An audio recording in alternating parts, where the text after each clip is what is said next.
Sempre que você quiser ter uma noção completa dos direitos relativos à sua categoria, você sempre tem que consultar a convenção coletiva de trabalho ou um acordo coletivo de trabalho, porque as categorias elas podem se organizar dessa forma, ou com a convenção coletiva ou com ou com um acordo coletivo, certo? A diferença é que a convenção coletiva, ela normalmente não, a convenção coletiva obrigatoriamente ela é firmada entre entes de representação sindical, certo? Entre sindicato e sindicato, entre sindicato e federação, entre federação e federação.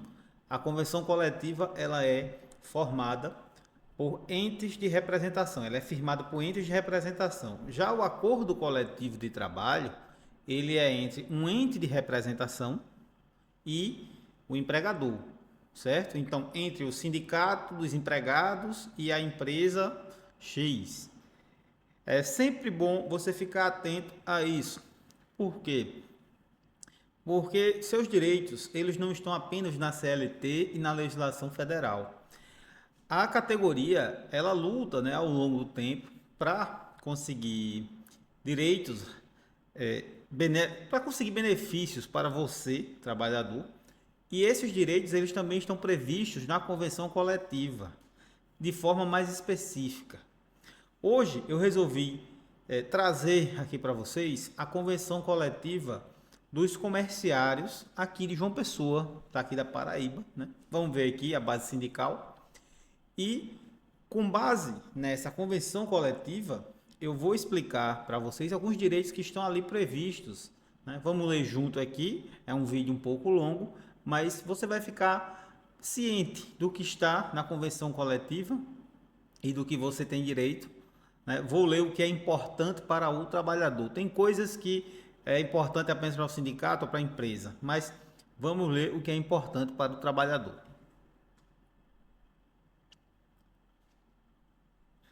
Deixa eu mudar aqui. Pronto. Primeira coisa, olha, como eu disse para vocês, essa convenção coletiva aqui, ela foi protocolada aqui em 20 de setembro de 2024. Ela é a Convenção Coletiva de Trabalho 2025-2024, certo? E nessa convenção coletiva, a representação ela é do Sindicato dos Empregados do Comércio de João Pessoa, certo? E da Federação dos Trabalhadores no Comércio de Bens e Serviços do Estado da Paraíba e do Rio Grande do Norte.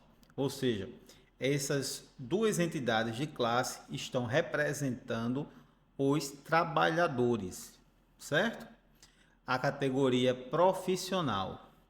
Já a categoria econômica, que é a categoria dos empregadores, elas estão representadas pelos sindicatos lojistas do comércio de João Pessoa, sindicato do... Às vezes esse nome vem apreciado, a gente pode até errar aqui a designação, mas eu vou explicar para vocês aqui em geral o que é. Aqui é o sindicato dos lojistas do comércio de João Pessoa, aqui o sindicato dos lojistas, mas relacionados a produtos farmacêuticos.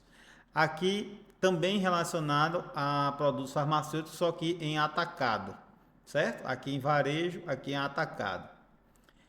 Aqui os empregados, né, dos comércios varejistas de gênero alimentício. Normalmente as empresas que vendem comida, né? Gênero alimentício, comida. Então, pode ter indústria que distribui alimentos, pode ter supermercado ou alguns comércios que vendem só alimentos, né? Não é um supermercado que vende todo tipo de produto, certo? E aqui é a Federação do Comércio de Bens e Serviços e Turismo do Estado da Paraíba, certo? Que ela representa basicamente toda a categoria econômica daquela região da Paraíba, certo? A federação ela é formada por sindicatos, ou ela é um ente como se fosse acima, digamos assim. Essa convenção coletiva aqui de trabalho, ela tem vigência a partir de 1º de julho de 2024, certo? E a vigência dela encerra no dia 30 de junho de 2025. Vou colocar aqui na tela para vocês verem aqui, certo? 1º de julho de 2024. e a vigência encerra no dia 30 de junho de 2025. Significa que os sindicatos, eles devem negociar, devem se organizar para fazer outra convenção. Eles vão continuar com as negociações e vão fazer outra convenção coletiva, buscando, né, atender os interesses, as especificidades da classe. A convenção coletiva, o motivo da convenção coletiva existir, além de assegurar mais direitos ao trabalhador, é atender a necessidades específicas da classe, certo? Específicas daquele setor, porque a legislação federal não tem como atender a todas as especificidades de todas as categorias. Então, os sindicatos se organizam e dizem, não, no setor do comércio é importante ter isso aqui. Então, vamos formar aqui uma lei aqui, um acordo, né, entre as partes. Esse acordo ele vai ter um peso normativo e vai regular o interesse da categoria profissional e da categoria econômica, ou seja, do empregador e do empregado, nessa região aqui específica, certo? Aqui está a abrangência da categoria da convenção coletiva, certo?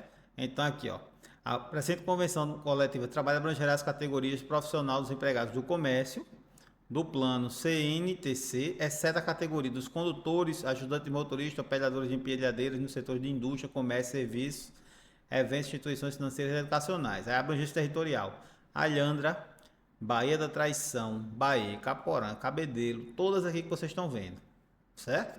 Não é a Paraíba toda, tá? Mas é a região aqui, digamos, de Campina Grande para cá, né? Não estou vendo Campina Grande aqui, mas tem várias cidades aqui como Cuité de Mamanguape, Gurien, Itabaiana, Itapororoca, Jacaraú, João Pessoa, Lucena, certo?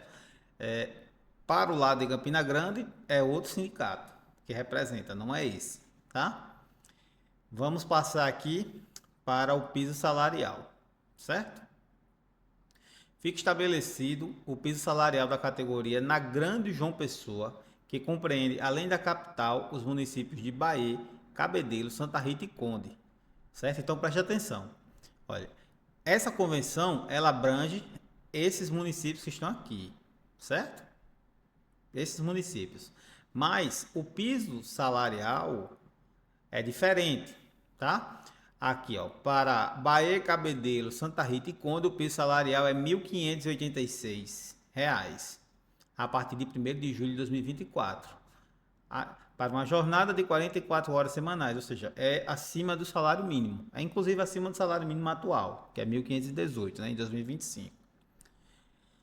Já aqui, para os municípios, para os demais municípios, certo? O piso salarial da categoria é 1.539, certo? O que significa um piso salarial? Significa que a empresa não pode pagar menos do que esse valor para o empregado, certo? Para uma jornada de 44 horas semanais. Se a jornada for menor do que 44 horas semanais, então a empresa pode pagar menos, porque tem que manter um salário proporcional à jornada, certo? Aqui eles colocam outra categoria, né? Para os embaladores, outra categoria não, outros empregados da categoria, para os embaladores, empacotadores, zeladores, serventes, supermercados, mercadinhos, fica assegurado um salário base nunca inferior a 1.539, a partir de 1º de julho de 2024, para a jornada de 44 horas semanais, certo? Para novas contratações de jornada inferiores estabelecidas no CAP, sua remuneração poderá ser proporcional, que é o que eu disse para vocês aqui, tá? O que era importante dessa cláusula é isso. Então, todo mundo atento. Piso salarial, na Grande João Pessoa, 1.586. Nas demais cidades, 1.539. Certo? O reajuste, tá aqui, ó. Isso aqui é do reajuste do ano de 2020, da metade, né, da primeira metade, digamos assim, de 2024, certo?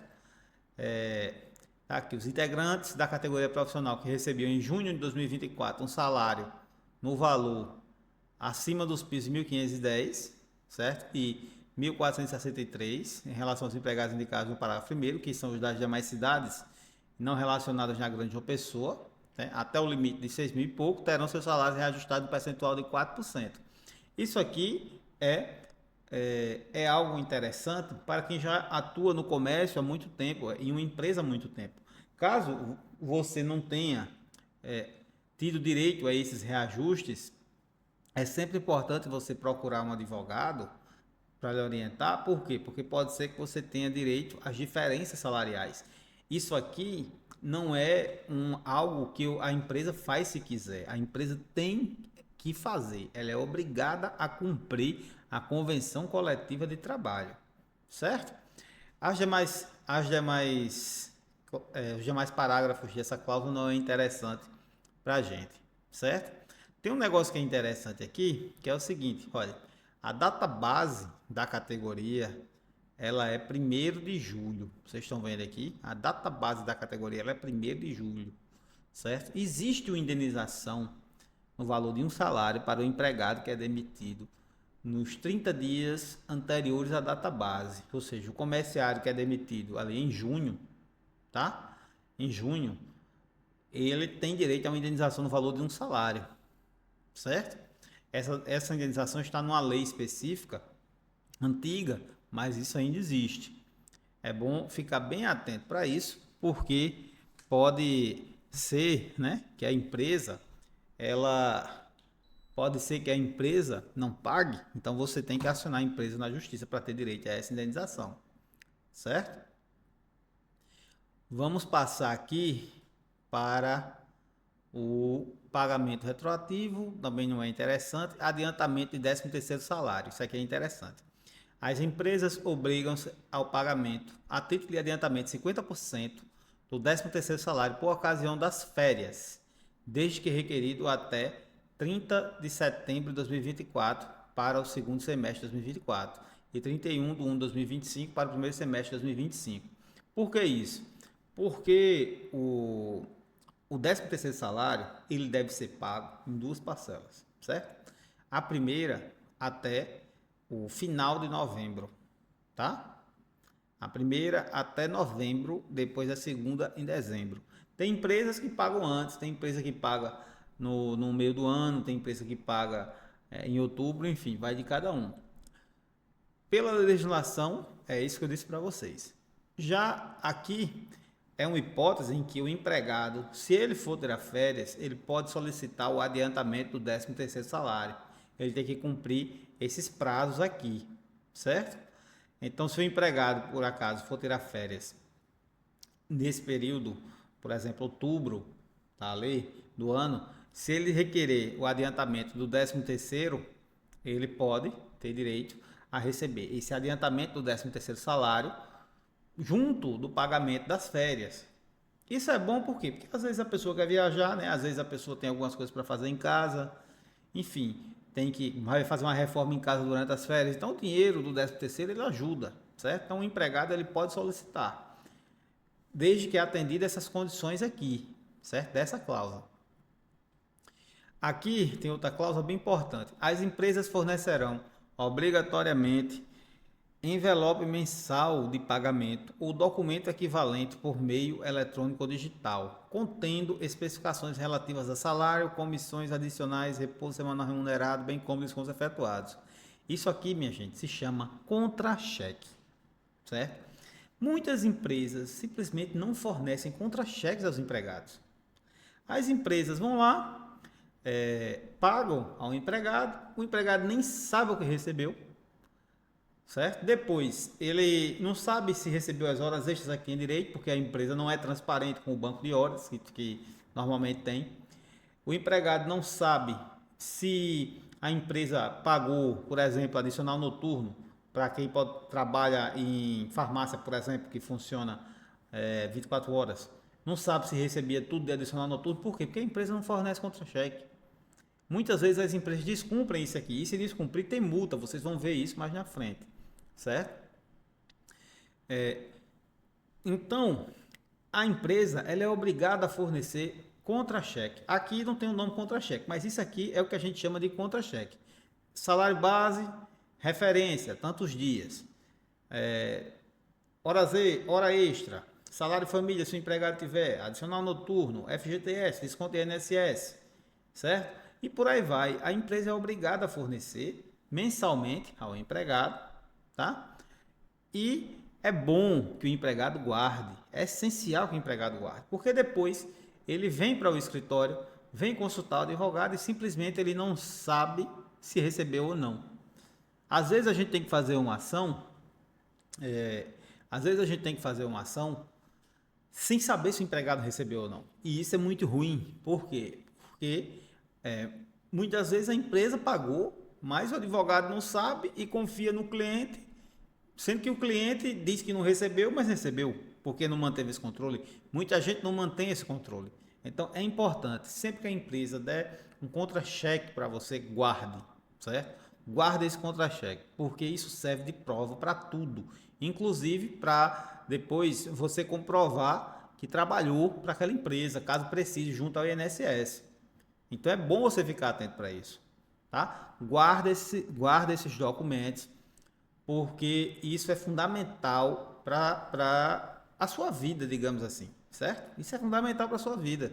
Quando é que você pode descartar esses documentos? Depois que você ter certeza que sua contribuição do INSS foi recolhida, aí você vai olhar lá no extrato de contribuição que você trabalhou e a empresa recolheu, certo? Depois que passar 5 anos do trabalho, então, por exemplo, você já está nós estamos em 2025, certo? Se você sabe que a empresa recolheu o seu INSS de 2018 de forma correta, tá lá no extrato de contribuição, pode descartar os contra-cheques, porque você nem pode cobrar mais nada daquilo ali. Já prescreveu. Então, fica atento para essas coisas, tá? Eu vou dividir esse vídeo em duas partes, porque senão vai ficar muito grande. Nós estamos aqui na cláusula sétima, certo ainda, e eu estou olhando aqui no PDF, no canto, essa convenção ela tem 29 páginas, nós estamos na página 3. Eu vou dividir esse vídeo aqui em várias partes, então vou encerrar essa primeira parte aqui na cláusula sétima, da obrigação da empresa de pagar, de fornecer um contra-cheque com a descrição dos pagamentos, certo? Do que foi pago para o empregado, tudo certinho. E nós vamos continuar na próxima, a partir da cláusula oitava. Vejo vocês no próximo vídeo.